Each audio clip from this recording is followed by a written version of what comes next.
वैदिक एस्ट्रो केंद्र में दर्शकों आपका बहुत बहुत हार्दिक स्वागत है। आज मित्रों हमारा ये जो चर्चा का विषय है, नवंबर का जो महीना आ रहा है 2020 में आने वाला जो महीना नवंबर का है, ये उसके राशिफल की चर्चा है, मासिक राशिफल। तो सभी राशियों के विषय में चर्चा होगी, मेष राशि से लेकर और मीन राशि तक एक एक करके। और जैसा कि हम सदैव ये बात आपसे करते हैं कि ये जो राशिफल हम लेकर आते हैं आपके सम्मुख, ये पूर्णतया ग्रह गोचर के आधार पर तैयार होता है। जो ग्रहों की गोचर में जो संचार स्थिति है, उसी के आधार पर ये हम आपको ये राशिफल की चर्चा करते हैं आपके साथ। तो आइए चर्चा आरंभ करते हैं। और कहाँ से चर्चा आरंभ करते हैं कि जो नवंबर के महीने में ग्रहों की गोचर में जो स्थिति रहने वाली है, पहले उससे आपको अवगत कराते हैं और उसके बाद फिर हम आपके साथ चर्चा करेंगे आपके राशिफल के विषय में। तो सूर्य जो कि वर्तमान में अपनी नीच राशि तुला में संचार कर रहे हैं, 16 नवंबर को ये राशि से निकल करके अपनी मित्र राशि वृश्चिक में प्रवेश करेंगे, जहां पर इनकी युति अपने शत्रु ग्रह केतु के साथ बनने जा रही है। मंगल ग्रह जो कि वक्री अवस्था में अपनी मित्र राशि मीन में संचार कर रहे हैं, 14 नवंबर को ये होंगे मार्गी। बुध जो कि अपनी मित्र राशि तुला में संचार कर रहे हैं, वक्री एवं उदय अवस्था में अपने मित्र सूर्य ग्रह के साथ, लेकिन 3 नवंबर को ये होंगे मार्गी तथा 26 नवंबर को होंगे पूर्व में अस्त तथा 28 नवंबर को ये तुला राशि से निकलेंगे और अपनी सम राशि वृश्चिक में करेंगे प्रवेश, जहां पर इनकी युति अपने मित्र सूर्य और केतु के साथ बनेगी। गुरु बृहस्पति मार्गी एवं उदय अवस्था में अपनी स्वयं की राशि धनु में संचार कर रहे हैं, लेकिन 20 नवंबर को ये करेंगे अपना राशि परिवर्तन तथा अपनी स्वयं की राशि धनु से निकलकर अपनी नीच राशि मकर में करेंगे ये प्रवेश, जहां पर इनकी युति अपने समग्रह शनि के साथ बनने जा रही है।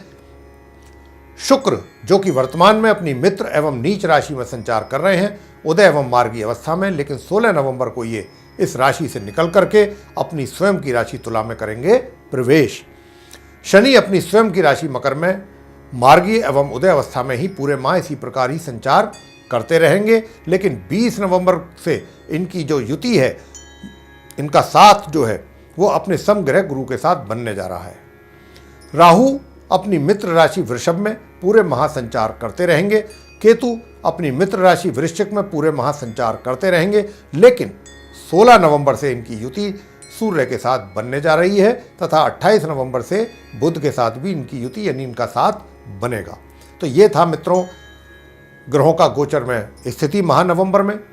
अब जो इन ग्रहों के स्थिति के आधार पर राशिफल तैयार हुआ है, अब उसकी चर्चा आपके साथ होगी। अब आगे चर्चा होगी धनु राशि के जो जातक हैं उनके महानवंबर 2020 के राशिफल के विषय में। और मित्रों धनु राशि के जो जातक हैं जिनकी अब हम चर्चा आरंभ कर चुके हैं महानवंबर के राशिफल के विषय में, सर्वप्रथम व्यवसाय के विषय में बात करेंगे। पहले तो आपको यह भी बता दें कि आपके ऊपर शनि की 7.5 का अभी अंतिम चरण चल रहा है। दूसरी बात वो ये है कि इस माह के मध्य तक सूर्य और शुक्र की स्थिति ज़्यादा खराब होने के कारण आपके भाग्य में अवरोध पैदा होगा तथा आपको अपने कार्य क्षेत्र यानी रोजगार या फिर व्यापार के हालात भी अनुकूल नहीं होंगे। आपको अपने कार्य क्षेत्र में भिन्न भिन्न प्रकार की विषम परिस्थितियों का भी सामना करना पड़ सकता है तथा आपके मान सम्मान या प्रतिष्ठा में भी कमी आ सकती है। हालांकि गुरु बृहस्पति के राजयोग बनाने के कारण समस्याओं पर अंततः गोत्वा नियंत्रण तो आप कर पाएंगे, और जैसा कि हम कह रहे हैं कि आपको परेशानियों से बाहर निकालने में गुरु बृहस्पति पूरा सहयोग भी करेंगे, लेकिन माह के उत्तरार्ध से गुरु की स्थिति भी बदल जाएगी। उस बदलने के कारण उनकी ओर से जो आपको कृपा प्राप्त हो रही थी शुभ फलों के द्वारा, वो भी नहीं प्राप्त हो पाएगी। मगर दूसरी ओर महामध्य से शुक्र अपनी राशि परिवर्तन करेंगे तथा बुध के साथ अपने संबंध बनाएंगे, युति बनाएंगे, जो कि एक सुंदर राजयोग का निर्माण होगा। इसके साथ आपको अपने कार्यक्षेत्र में चौतरफा लाभ की प्राप्ति भी हो पाएगी तथा आप अपने विभाग में भी सभी कार्यों को भी पूर्णतया सफलतापूर्वक कर पाएंगे। इस अवधि में आप अपने कार्यक्षेत्र में पूर्ण रूप से सफल होंगे। हालांकि आपको परिश्रम तो देखिए करना पड़ेगा। अपने सभी कार्यों को पूरा करने के लिए यह अनुकूल समय होगा, माह के अंत तक रहेगा ये समय।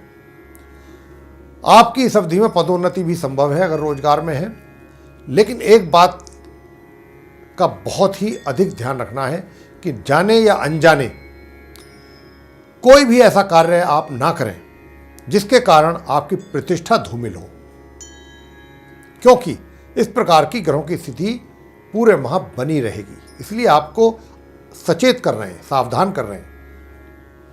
वित्तीय स्थिति इस माह के मध्य तक या तो आपकी आय में कमी होगी या फिर बाधित रहेगी, लेकिन माह के मध्य से आपकी आय के रास्ते खुलेंगे तथा धन का आगमन पूर्ण रूप से रहेगा।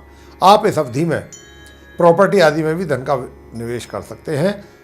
शेयर मार्केट से, जो शेयर मार्केट है वहां से भी आपको धन का लाभ इस अवधि में प्राप्त हो सकता है। जो लोग शेयर मार्केट से जुड़े हुए हैं, धनु राशि के जातक, उनके लिए हमने ये बात कही है।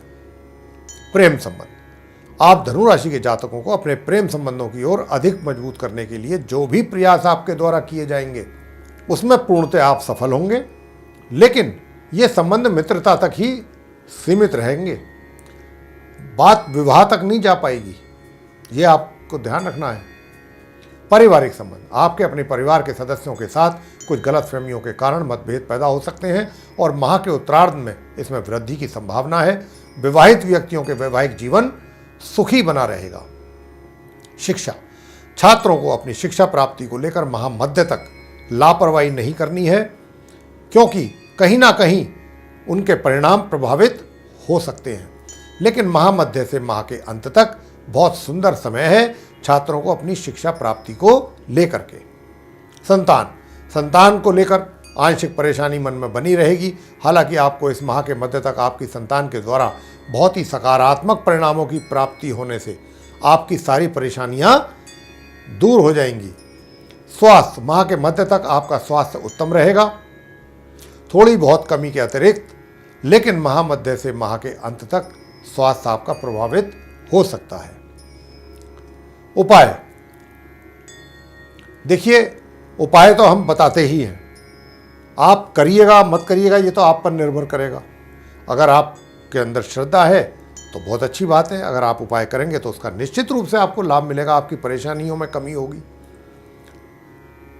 नहीं करेंगे तो भी आपकी इच्छा है। माह के मध्य तक उपाय बता रहे हैं आपको। गाय को प्रत्येक शुक्रवार आपने पूड़ियों पर 2 पूड़ी या 4 पूड़ियों पर खीर बनवा करके रख करके और अपने हाथ से गाय माता को खिलाना है प्रत्येक शुक्रवार माह मध्य तक सिर्फ। और माँ लक्ष्मी जी की पूजा प्रत्येक दिन करनी है। प्रत्येक दिन माँ लक्ष्मी जी की पूजा करें, चाहे उनके मंत्रों का जाप करें, चाहे लक्ष्मी सूक्त का पाठ करें, जैसे मर्जी। और लक्ष्मी जी का मंत्र भी आपको बता देते हैं, बहुत सरल मंत्र है। ओम श्रीम महालक्ष्मी नमः, ये मंत्र है, ये कर लीजिएगा। एक माला 108, इस फटिक की माला से करेंगे तो और अच्छा। प्रत्येक दिन प्रातःकाल स्नान आदि से निवृत्त होकर के सूर्य देव को जल अर्पित करना ना भूलिएगा। जल में एक चुटकी कुमकुम भी अवश्य मिलाएं। तांबे का कलश होना चाहिए।